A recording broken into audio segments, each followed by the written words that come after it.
Good morning, everyone. How are you? This is Katrina Van Huss, and I want to welcome you to our webinar today.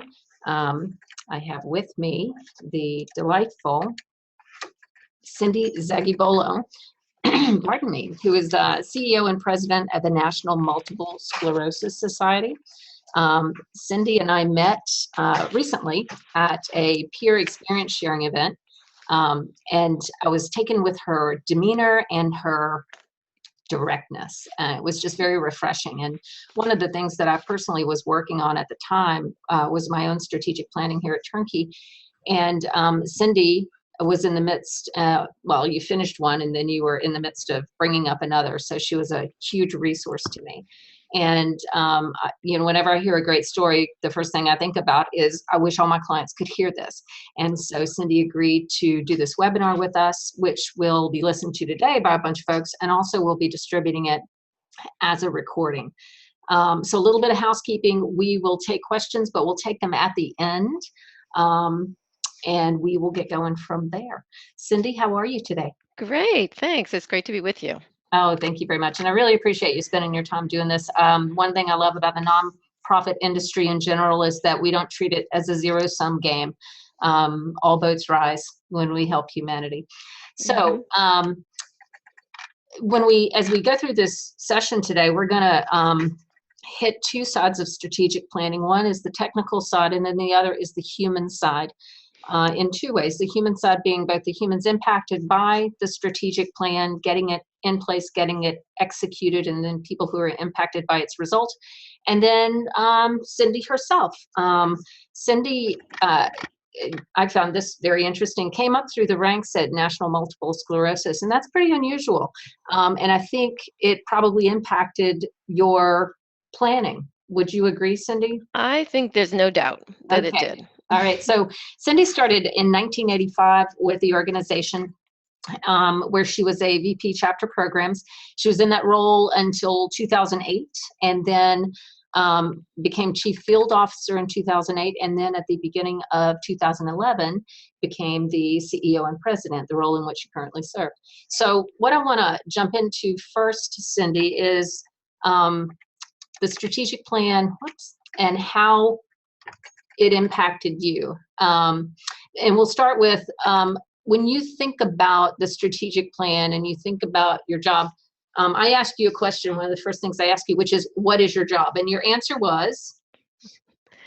My job is to ensure that we complete a strategic plan, that we complete the strategic plan, that we fulfill what we promised in the strategic plan.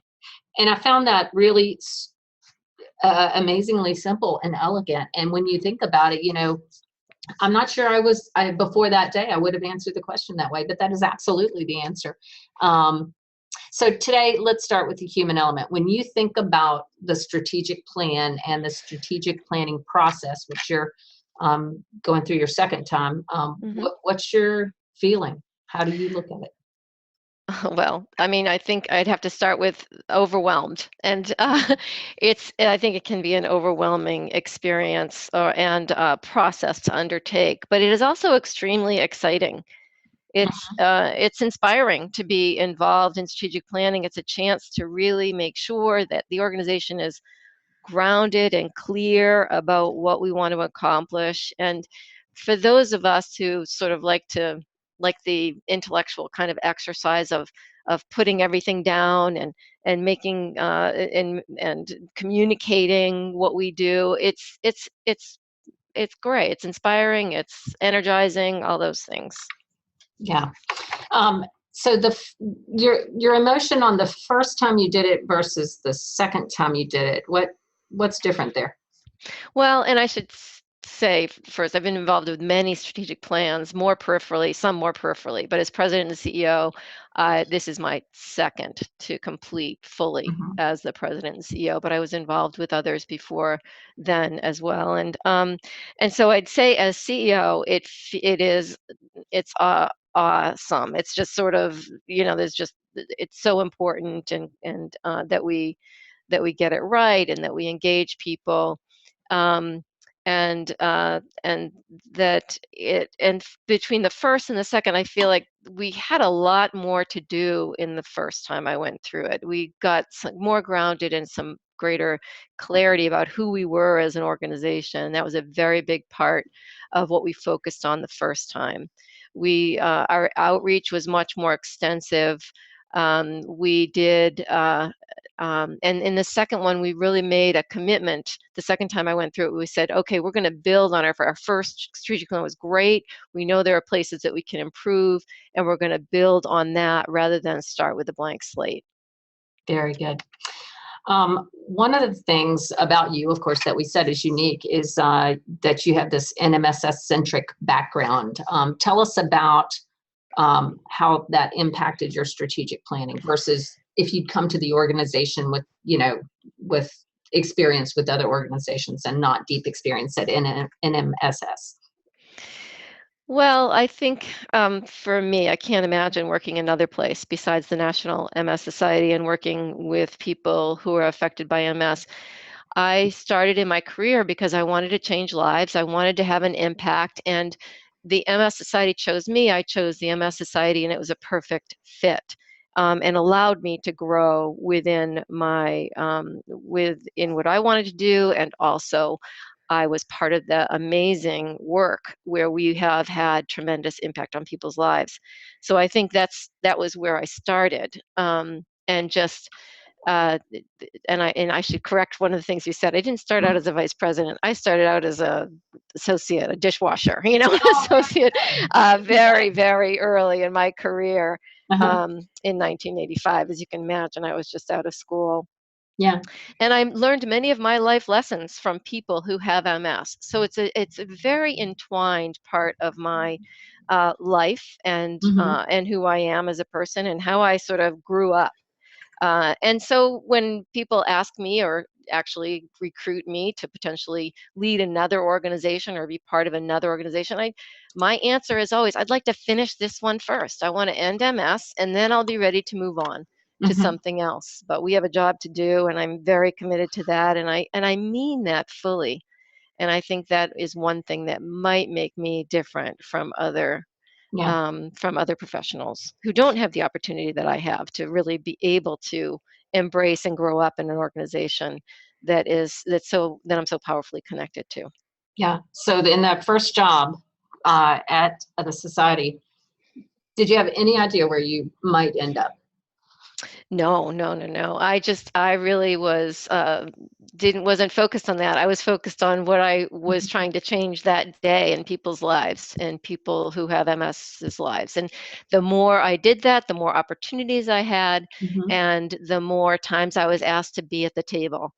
I think it was about halfway through my career when someone asked me what's important to you in your career, and I realized at that point that what was important to me was to be at the table, to be part of what made things happen, to use what I knew to have an impact.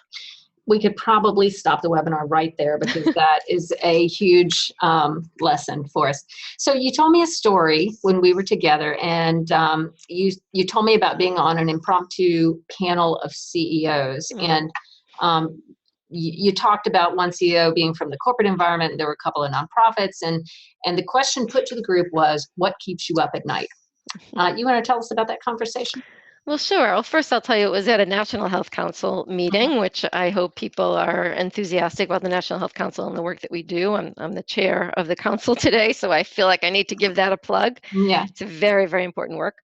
And so I think that story that I mentioned to you was very impromptu. It was just a conversation. It was a very relaxed setting. We had bad weather, so a speaker didn't show up, so we had to figure out a way to fill the time.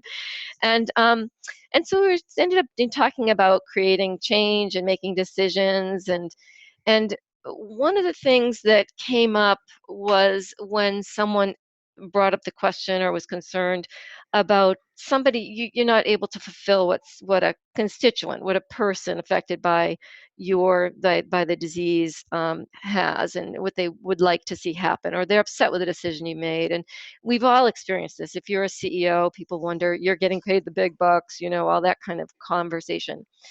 And and and so it was interesting to see it unfold. We had one CEO who came from the marketing sector, and he had a very helpful answer that was a marketing answer. He talked very much about how he made the decision. He described it very non-emotionally and clearly, and was able to put forth all of those action steps and thought process. And I listened to that, and I thought that it was helpful. And then I looked around the room and could see that many of these CEOs are from small organizations. Some of them were founders of the organizations. And I realized at that point, really what happens to me is that I want to help everyone. I want to do everything. And it's okay to express that when someone's angry with you. I'd like to say yes to everything. And to be able to do that. And I know as a professional, as a CEO, I always have to make difficult choices. Resources are always limited. And that's just very difficult. I think it's important for people to know and understand how very deeply I care and how much the cause means to me and what my commitment is. And I think it's important for them to understand that fully, and get that. I've been in experiences where people just get so upset with me, and don't you think this is important? Can't you see that this is the most important thing we do? And I remember one time in particular, it was a healthcare professional who was saying this, clearly very passionate, wanting to get things for her people. And we ended up both with tears in our eyes and crying. But I put my hand on her arm and I said, I want you to know how much I care about this. Do you see that? This has been my life's work. And I get that this is hard for you to hear. And I want to talk about it. But please don't mistake my decision for being a lack of sensitivity or caring. And so it changed the whole feel of that conversation. And Yeah. I think that is hard to get at, and can be scary because it's emotional. It can be scary for many CEOs. Yeah. I think it's really important to talk about who you are as a CEO and what every CEO is, because what you're describing are the tools that you bring to the table to get the strategic plan created and implemented. You told me in the same setting about an instance where being authentic to the point of, expressing emotion actually rubbed some people the wrong way. Oh my gosh.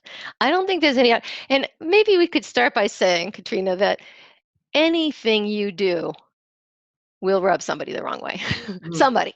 yes. You are not there to make people happy. You have to be true to yourself, and comfortable and confident in who you are.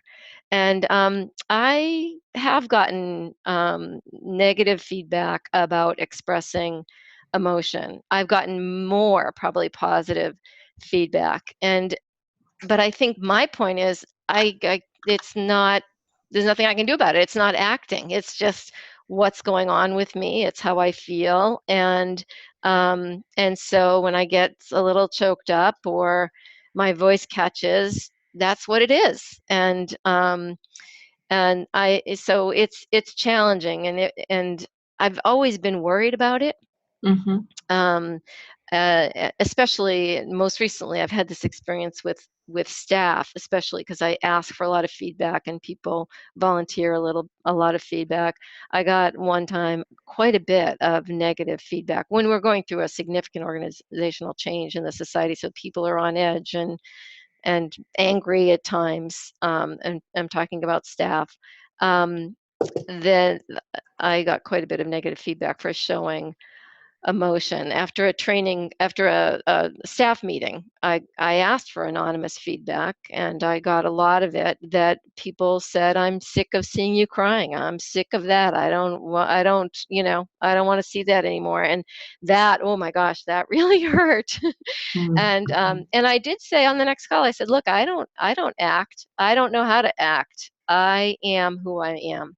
Mm-hmm. And although I have to say, the anger of receiving that feedback did give me an edge and a little bit more fortitude to respond a little differently. But Yeah. when I responded on the next call that I got that feedback, I did, there were many, many more people who came forward and said, oh, I like that best about you. Please don't stop. Please be who you are. Yeah. And so like I said, you can't be one thing that everybody likes. Somebody's gonna have an objection. Yes. Yes. I think you're right. Yeah. To your point, you talked about in our conversation, a board member, and you used one of my very most favorite words to describe the exchange. You said that he was a curmudgeon. And I think that your story demonstrates how real life makes its way into a strategic plan. Can you talk about that? Yes, we had a board meeting where, in particular, we were talking about, that kind of really philosophical, why are we here? What are we doing? It was the beginning of the first strategic planning process that I led as CEO. And uh, and and so just put that question out there. Why is the MS Society here? Why do we exist? And one guy, he is an amazing contributor. His was affected by multiple sclerosis. He is there because it means something deep to him. It's affected his entire life. He's also one of our top philanthropists, and just amazing. His mother had MS. And curmudgeon, I think, is a good word to use for him. I think he would wear that as a badge of honor too. He wouldn't be. But we asked, why is this MS Society here, and and how do we talk about it? And he was just like, it's Cyndi, it's just so obvious. It's because there is MS, because there are people who have MS, and we're here to do something about it. That's the reason we're here. And it was just so clear that we need to state that clearly, and it's powerful that we exist because MS exists, and we want to do something about it. Is a powerful way to sort of start out who you are. So one of the things that you talked about between your first and second strategic plan was in the first strategic plan, you said we're not doing the point thing. So I'm assuming that points were awarded in terms of relevance and importance. Well, a lot of times what I've seen and what we've done in the past is you do surveys with people, with constituents, people who are involved in the society, stakeholders, sometimes we use that word, and say, now, this is how many resources we have. If you had this many resources, how would you assign them? So some people use it as a dollar or a number of points or effort. And typically what happens there is you write down all the things that you currently do. Mm-hmm. And then people assign them, and I've seen those surveys over and over again. It is we've done them over the years, and the first strategic plan that we went through, I said, we're not doing that. I know what the answer is to that. We get the same answer every time, Mm-hmm. and it's not additive. It doesn't help. What we want to know is how are people living their lives today? What are the obstacles that are in front of them and living in terms of living their best lives? What is the experience of people who have multiple sclerosis today? And I got some pushback on that. People said, well, what are we going to do with that? And I said, well, if we are clear and we know what the experience is for people who have MS, we'll know what we need to be in order to be the organization that advocates and moves toward a world free of multiple sclerosis. And in fact, that's what happens. I love it. One of the things that you said to help me understand it was you had a concern about research, and you said, we're not asking about research. Research translates into everything. And the example you gave was, I want to dance at my daughter's wedding.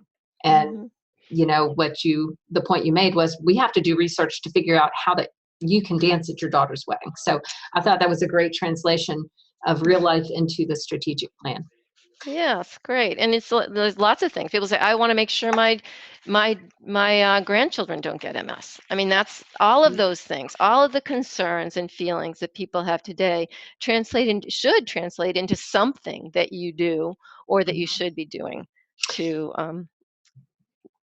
make it real, to address it, right? Yeah. So now we're gonna move into the make it real portion. So once you'd formulated in your head, the directionally where you were going. Data collection. How did you assemble the data to help you inform the strategic planning process? Well, there's and I love this. I love this slide you have because it's an overwhelming thing, right? It can be Yeah. just overwhelming. There are lots of ways that we assembled information. It's not publishable kind of research information. I think it's most Sure. important to get the feel. You want to know what I wanted to know. What are people living with? And that means there's not one, those of you who know a little bit about MS, you know it's incredibly diverse. One person with MS is one person with MS. And there are lots of different ways that multiple sclerosis affects people and their families. So we had lots of different ways that we reached out. We did some basic surveys, not with points, but with other questions, open-ended questions, and asked people what their lives were like and what things were in their way today to live their best lives. We did some interviews with people, and this is a great way to connect with people very directly and also to engage lots of people to be involved in the interview process. For instance, we trained staff and some volunteers to conduct interviews, and it's a wonderful way to just broaden and engage people while you're collecting information, and also educate them about what most professionals and volunteers, leadership volunteers, think they know what this disease is, and when they hear firsthand from people, they can broaden that understanding. Mm-hmm. We also did some focus groups. We also did something called My Counterpain, which was a small thing. You can see it on the screen a little bit of what this is. This is this website is available to you. It's just mycounterpain.com.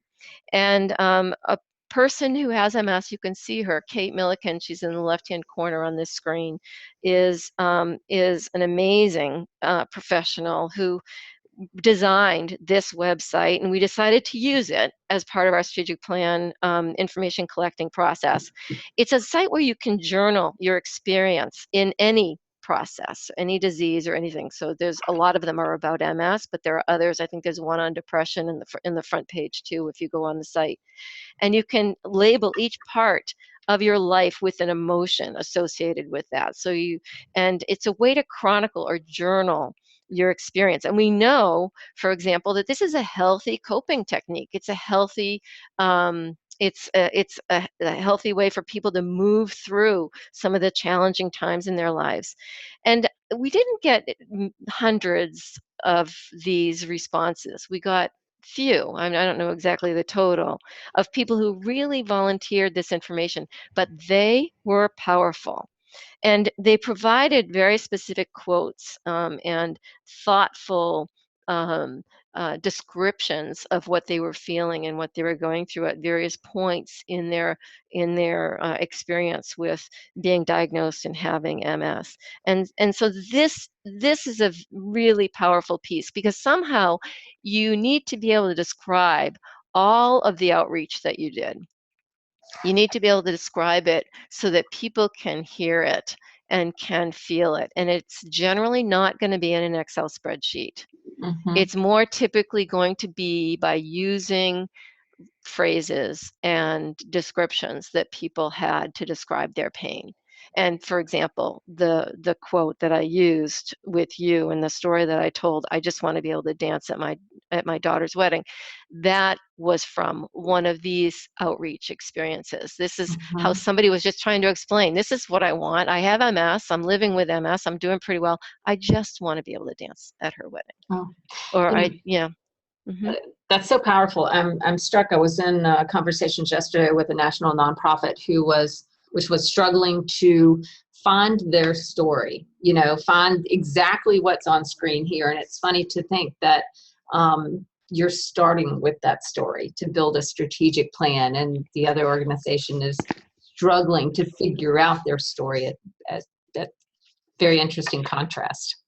Well, I think knowing the people that you exist for and understanding what their lives are like is going to help you get to that story. That's where really understanding what, and we can feel that this is overwhelming. It's very personal, it's very emotional, and I think we have to embrace that. Because that's why we're here. Yep. All right. So enough of the pretty pictures, people. We're getting into the core of it. So now we're going to move into exactly how you built it. And for the next few minutes, we will get fairly technical. There'll be a lot of words on the screen, but we really do need to show you that to show you how the plan was built. And then after the technical part, we'll go back to some of the human elements like audience acceptance, which is a big deal since this plan changes constituents and employees' lives. So, Cyndi, right now you are working on the 2019 to 21 strategic plan? Yes. Okay, and you want to talk a little bit about that, particularly the pattern that you use? Yeah, so the first step, of course, is to do the outreach that we did, and to understand things as much as possible. We knew that we had some components that we wanted to focus on. So first, you have to get clear about your impact that you want to achieve. The impact, the way you want life to be after after the strategic plan is finished. And whatever terms you use, we used impact, strategy, metrics. Those are the terms that we used to describe our description. And you can pick lots of terms. And one of the things that we said in the very beginning of our process was we're not going to argue about terms. All the different terms that people can use. What we're going to do is define them. And so our definition of impact is how the world will be different as a result of us being here and doing this work. Our strategy is how we're going to do it, and our metrics are how we know we've accomplished it, what we're measuring to ensure that we're making progress. So just being able to describe that in plain language is key. And then being able to say, starting with the impact, what exactly is going to be different? This is much harder than it sounds. It sounds so simple when you describe it, but it's really very challenging. I would agree. Having been through it, I completely agree. All right. So the next thing we're looking at, your operating principles. When you describe these felt like the rules of engagement for building the plan. Is that how you see them, or how does this manifest? Yeah. The operating principles, and you're seeing a high summary that we use in every meeting that we have, pretty much, of a one-page document that I'd be happy to share with anybody who would like it. But these are our operating principles for how we act and how we will be in everything we do. And we do start the strategic planning process with this as well. We revisit these operating principles at least annually and potentially revise them to make sure that we increase our clarity. But this is essentially how we are and how we present ourselves to staff and volunteers, everyone who's engaged in our work. And we want this to be outwardly facing so that people it builds trust and confidence in who we are. So it starts with that we exist because there are people who have MS, and that's the first line in our operating principles. And it describes how we hold ourselves accountable, and it lists our cultural values. And it also just describes very clearly, I think, our positivity and how we expect the best in each other, that we have trust, that we really are very, very focused on communicating effectively. It's to communicate with discipline and intention. It doesn't mean we communicate perfectly, because I know we don't. It's the hardest thing with everything that you do, is effectively communicating so that people are hearing what they need to hear when they need to hear it. And but making sure that people know that we have a clear intention to do that so that they can plug in and get what they need and ask questions, and that we're open.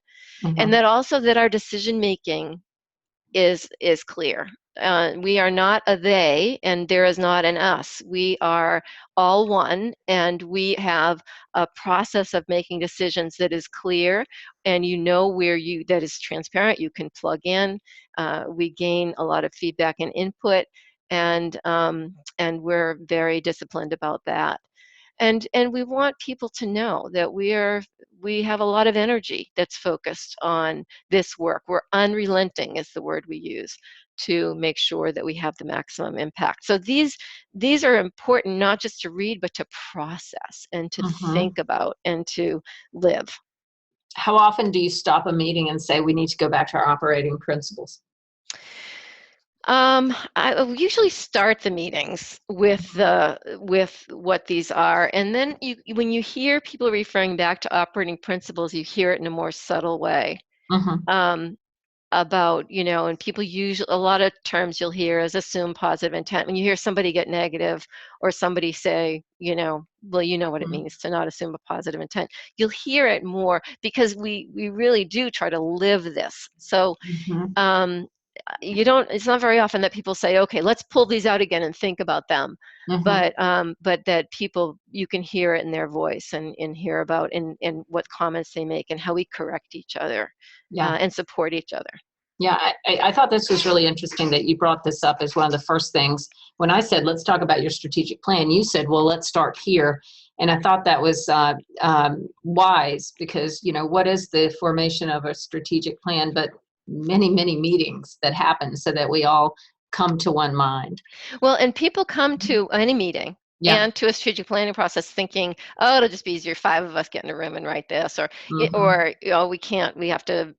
People come to it with very, very different places. Okay. So getting grounded is important to start, Yeah. and our operating principles help us get grounded. Yeah. So the organizational structure of the National MS Society, you're big. What is your yearly revenue? About 180 million. 180 million. There are people on this call who are raising less than that. Yeah. Would you think it's fair to say that these principles apply as long as you have humans in your organization? I think so. Okay. Yep. But that said, you are applying this across a large organization. Do you want to just hit really quickly what the structure of your organization? Sure. And I think one of the challenges of our organization is that we are a national MS society, and we haven't always fully embraced that national part of the MS society. There are lots of people who want to be local, and we want to be local, but we want to be local nationally.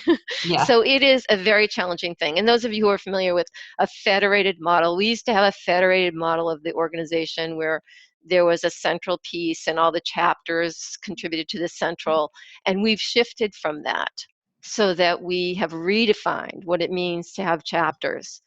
When I started in the organization, there were over 90 chapters in the organization. And now there are 36 chapters in our society. And so we do in the National MS Society, and we do describe still, we use that term chapter.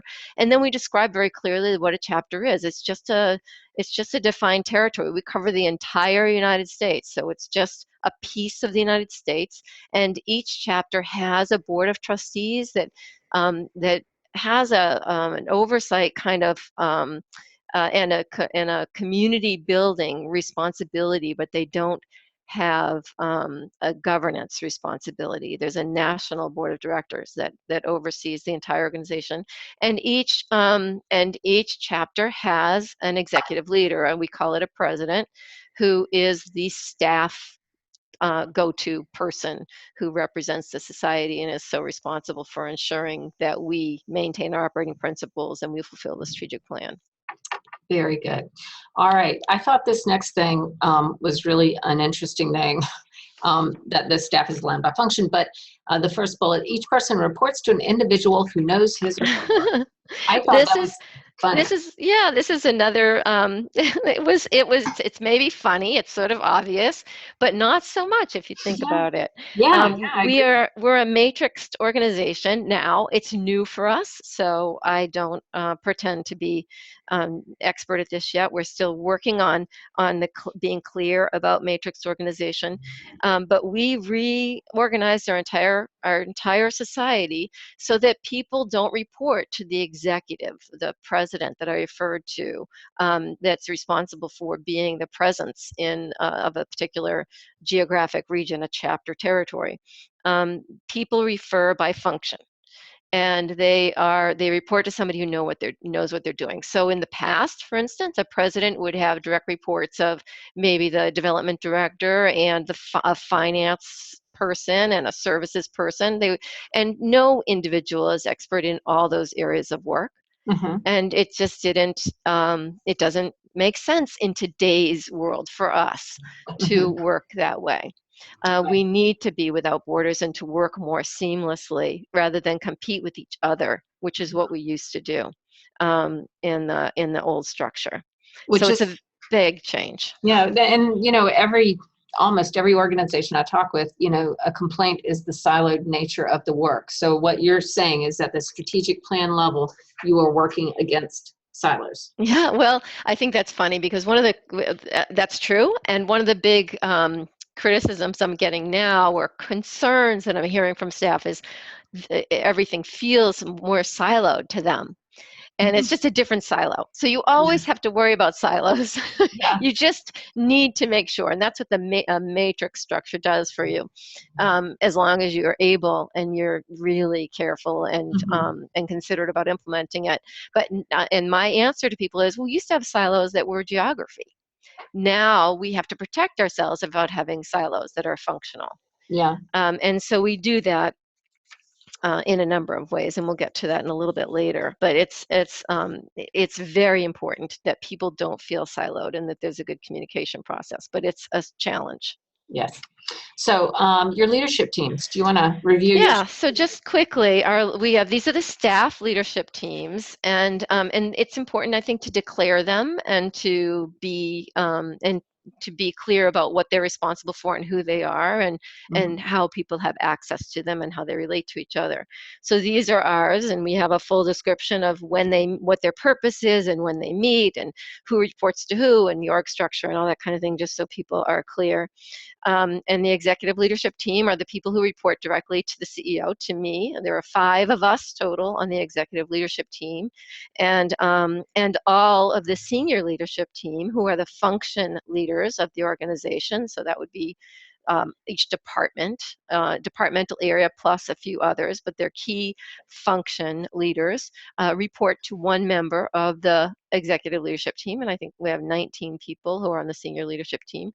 And then we have a senior leadership and management team, which includes, you can see, I've described it here, the 11 departments leaders and others, and a few others, plus function and market leaders.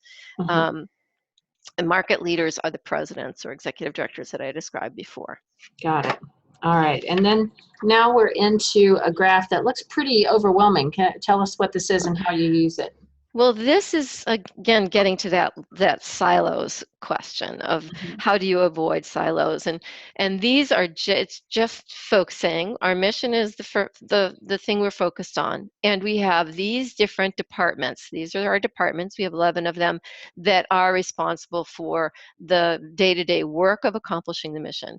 And so this is a way to show that they are interconnected. And really here, conversation can have to do with any one thing that you pick, any one thing that we do, and a conversation or an understanding about how anything we do affects more than one departmental area, which is why and how we have to work together and effectively communicate. So for instance, we do bike events. That's a big way that we raise money. So if you think about Bike MS, and we have 85 bike events across the country, well, that requires leadership and organizational development, because we've got people all over the place doing that. Of course, it's fundraising. Development department is also needs to be leading that whole effort, but there are also a tremendous number of staff. Human resources is critically important. Marketing is absolutely essential. Finance, of course, and technology. So you can just recognize how it takes so many different leaders in order to perform one function. But by having this, we can say who's leads that function, and then where do they pull from to make sure that they can be most successful. Got it. All right. And then your governance structure. Yeah, so governance-wise, these are, again, it's important to be really clear, especially when we changed from having a federated model where there were more autonomous local boards of trustees to having more community-based, community development types of boards of trustees. And that's something that we're still kind of settling into now. But we have one national board of directors, one set of bylaws for the whole organization. And this is a very important group that is broad. They're located across all time zones that we serve, almost. I don't think we have anybody, we don't have anybody from Hawaii right now, but we have, and It's a big board and very, very, very engaged, meets a lot in person and is engaged at local levels as well, helps strongly with communication. So they're really important partners. And we have 36 people on our board of directors, just to give people a sense of the size. Okay. And then and they oversee, they're responsible really for supervising the CEO, and they have that other responsibility that is parallel to mine of making sure the strategic plan gets implemented essentially, and all the governance and fiduciary responsibilities that go along with that.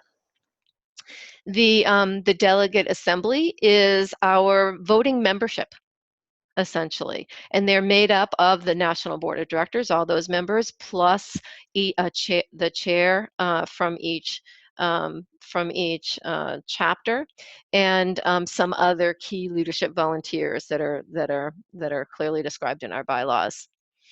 And they meet in person once a year. They have communications more often than that, but their big responsibility, in line with this call, is to approve the strategic plan.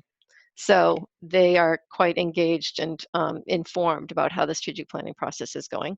And then we have the 36 boards of trustees, which are the organized local volunteers who are responsible for building capacity within the territory that they're assigned. Got it. All right, very good. So now we're going to go on to the strategic plan development advisory committee. Now we understand the genesis of where these people came, but tell us a little bit about the committee and how you compose it. Well, we have advisory committees that we form to do specific roles. So every committee has a charter, and the strategic plan development advisory committee, you can imagine that charter, and that it's time limited. They're here for this year. They're responsible for developing a strategic plan that will go to the delegate assembly for a vote.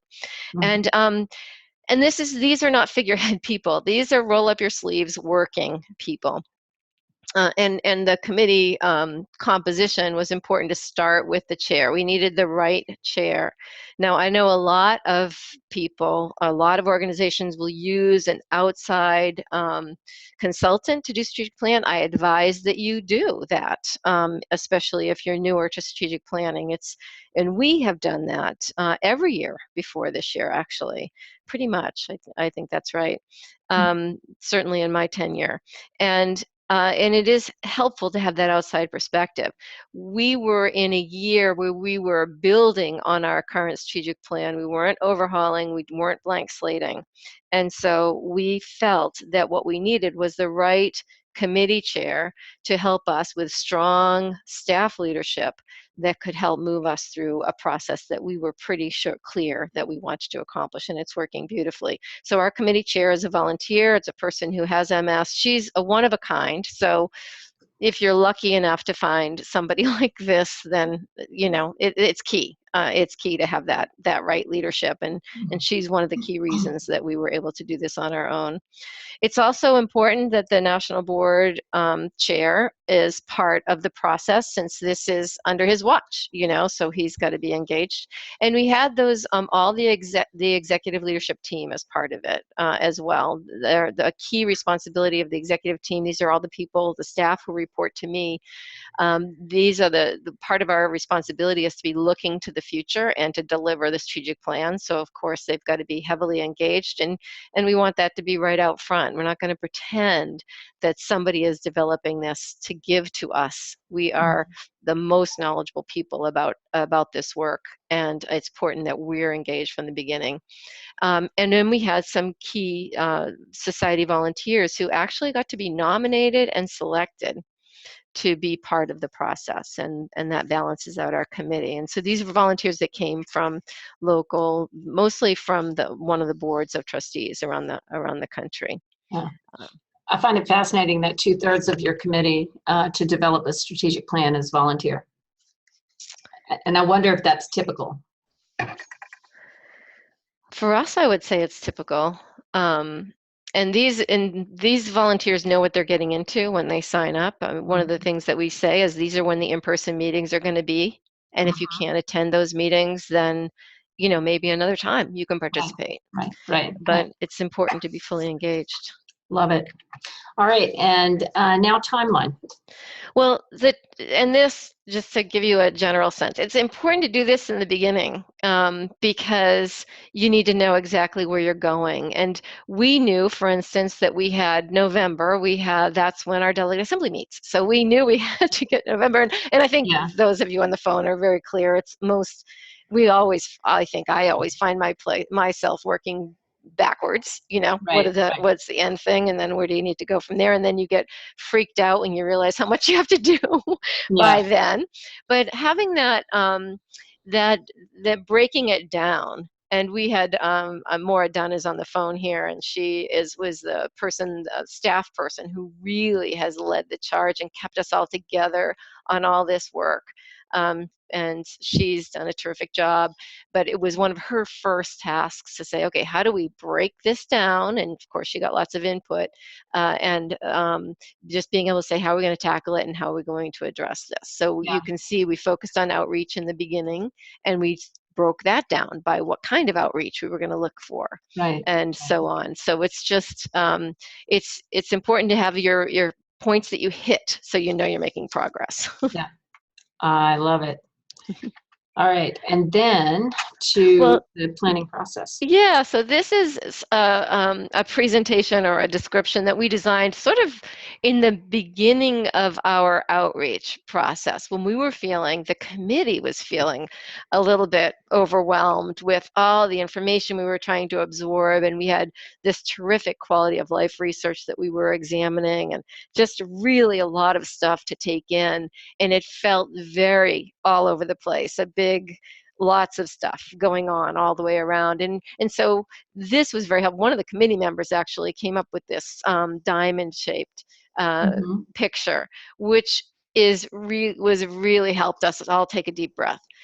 And so in the beginning of the process, the orange line is a description about where you are. You want to move it to the right. And you start out by getting a lot of information, getting clear about what you're doing, circulating and incubating ideas, and just kind of pulling it all out. And it should feel out of control and overwhelming and kind of big, and then you get to a place and you kind of know when it is, when you have it or you see it in your timeline, where you need to refine and bring it down and get clarity about where you're going. You need to get really clear about the components of your strategic plan.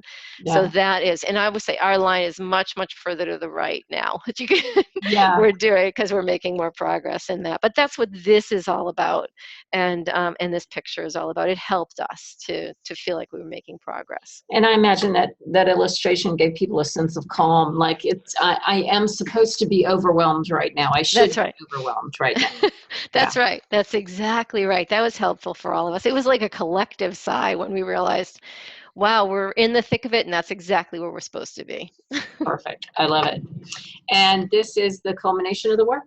This is just getting to the beginning of our strategic plan back again, this is our mission. Hmm. This is what we're overall trying to do. So as you begin with this, you get to the middle with this, and you get to the end with this and verify. But this is always a sort of a beacon, a place that we look at all the time. This is the reason we're here. Hmm. And it is our stated mission statement, and it's important to keep that in the front of the strategic plan and very clearly there. Nice. So you all developed a graphic that Mara was kind enough to break it down for us so that we could see it build. Yeah. So can you walk us through how this Yeah. helps people understand your strategic plan? Well, and this graphic is something we're still working on. It will not look like this at the end, but it has been very helpful as we communicate our progress along the way. And it starts really with that mission statement that you saw on the previous slide, or your mission statement is where anybody, I think, would start, making sure you're Mhm. clear about what that is. And then we tried to really have a picture so that people could look at it. And you can see that we chose a circle. There are some people who think you should have a line with an arrow where you're going. And we had a circle because we wanted to be clear about how our impacts, the things that how we want the world to be different as we, at the end of our strategic planning process, and you'll see a little bit more about what those are, how they're all connected. you can't just take one impact. In the way we've designed our impact statements and what we like to achieve, they're interconnected. And there's no way around that. You can't accomplish something so focused. We're a complex organization, and we use everything we have to move every impact forward. So we describe it in a circular manner. Of course, our people, the reason we're here is because there are people who have MS, that's in the center. And then we've described our impact statements here, and hopefully you can read them. And these are also going to be refined, but we want to make sure people feel empowered to live their best lives, if you see on the right on that impact statement, and that we ensure one key focus might be the same for lots of you in this day and age: ensure comprehensive, high quality health care. This is key in MS today. It might not have been an impact statement that we could have, that we needed to tackle so broadly quite a few years ago, but now this is key, especially when there are so many expensive therapies that are available to people who have multiple sclerosis. We need to expand involvement in the organization, expand our reach, expand our revenue. We have been declining in revenue over the years, so we felt that this needed to be clear, and expanding resources was very important for us to highlight as an impact. And we will be delivering breakthroughs, life-changing breakthroughs. And we decided to use the word cure for the first time in our strategic planning process. We're going for a cure. Not necessarily the cure, but a cure. So this description is important, and we got lots of feedback about this. And then on the next slide, you can see what we'll be entering is the how we're going to be measuring those. This is just so hard. So you think it's hard to wordsmith the impacts, which it is, and our final ones will not be the ones that you just saw. We've been working on those so that we can increase clarity, but then you have to measure how you have to have metrics that measure how much progress you're making. So we described some of those in there, and you're seeing a draft, as I mentioned, but we wanted to show how it all worked together. And then we have, on the next graph, you'll see a couple of things on the next slide. There are accelerators. So these are those things that you need to have no matter what. So we needed a place to put things like technology and fundraising and collaborations and innovation. So you needed a place to put those, and so that people didn't get then bogged down and say, where is it? And so we're calling those accelerators, and we found that to be really helpful, almost just to say, yes, we're paying attention to that, and that's it's a lot of what we do, and you can see it here. It's not an outcome. It's an accelerator, I think, is the term that we ended up using. And then the strategies are how we do that work, what functions that people, and these are things that people need to know, that they need to recognize them, the work that we actually do to accomplish those. So you can see that there. And again, this is going to be quite different, but this was part of what we started going out. We went out, we used this graphic to go out to talk with volunteer leaderships back in May, volunteer leadership around the country and staff leadership, to say, this is what we're thinking about this. We actually did a video that might be interesting for some people to see, which describes how it's built and how everything is built, so people can see it, and then they can weigh in and provide us with feedback. So that communicating is critically important. So speaking of communicating, how does life in Oklahoma City change based on a changed strategic plan? Well, hopefully it's inspiring for everyone. We have, and you can recognize how our strategic plan then translate into a specific operational plan and what we do. And that's, I think, an important distinction to make. The operational plan is the annual plan that is pulled from the strategic plan. It's derived from the strategic plan, and it more clearly describes our everyday work. It's much more specific and directly related to the budget. But this 3-year strategic plan is a breakdown of that. And we provide quarterly reports on how the progress that we're making in our strategic plan. It's quarterly by year, so every 4 months. So, working with nationals, I see this pull between local and national, and sometimes I see strategic and willful misunderstanding of direction from the top. So how do you do that? And you've brought a disparate organization under one umbrella, so I'm imagining that you've had a lot of these experiences. Yeah. Oh yes, over the years, definitely have, and there are some people who think that I'll read the strategic plan that comes from national, and I'll interpret it and implement it here, and that is a problem. That leads to, at least in our organization, that leads to really a dilution of what we can do when we work together with one plan and one organization, and so it's important to have that debate about what's in the plan early and get that engagement in the strategic plan, because we're only going to have one operational plan too, only one for the whole organization. It's not like you each get to develop your own operational plan, and they're developed by function, right? As we said, we're functionally aligned, and so we're going to have one plan that we can revise and improve and innovate around all together, for each of the functions that we perform, and it pulls that together as one operational plan. And so when people see the resistance that we have is because people don't see themselves in that work or in developing that plan, and when they recognize and they participate, it breaks down that resistance. So it's important for people to have opportunities to engage and participate. We just did a survey, for example, with all staff and all volunteers, leadership volunteers, that they saw a video on how we developed a 15-minute video on how we developed our plan, and then they got the opportunity to complete a survey. It's a fabulous video, I have to say.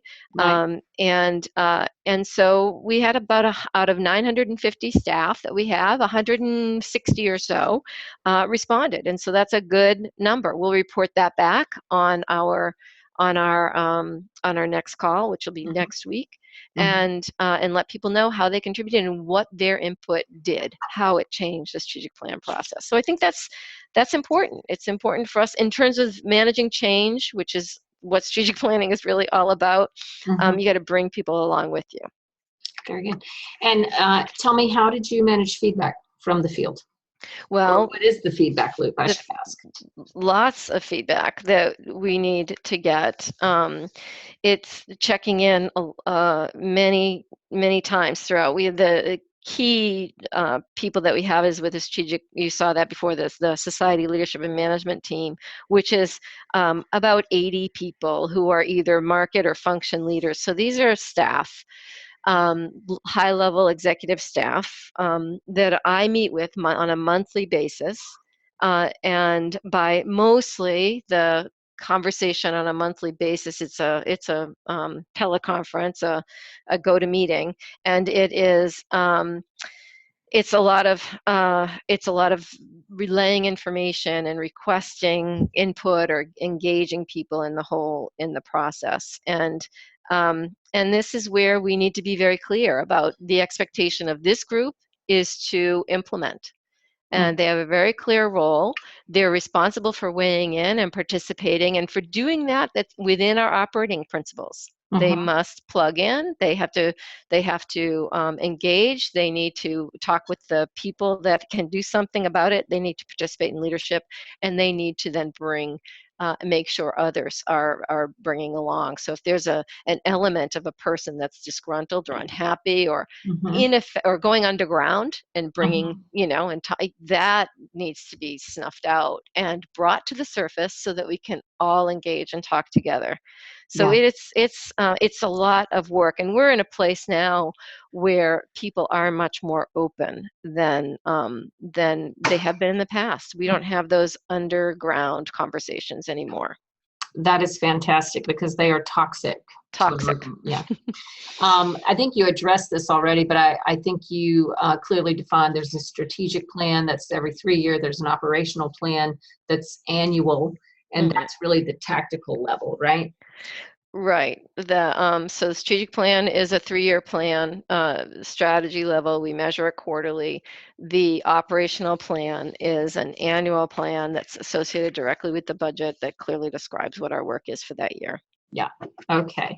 And then I think you addressed this too, which is you actually used an outside facilitator as a tool to get this thing done in the prior iteration, but in this one, you were able to keep that in-house.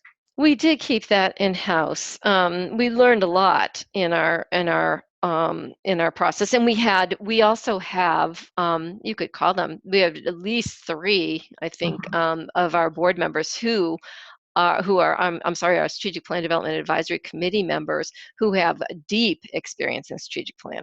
Yeah. So they participated fully in that way, and interestingly, they also know that they weren't facilitating at the time. We had one facilitator, one leader, that was our chair, who was supported by our key staff member, Maura, who, so those roles were very, very clear as we started and highly respected.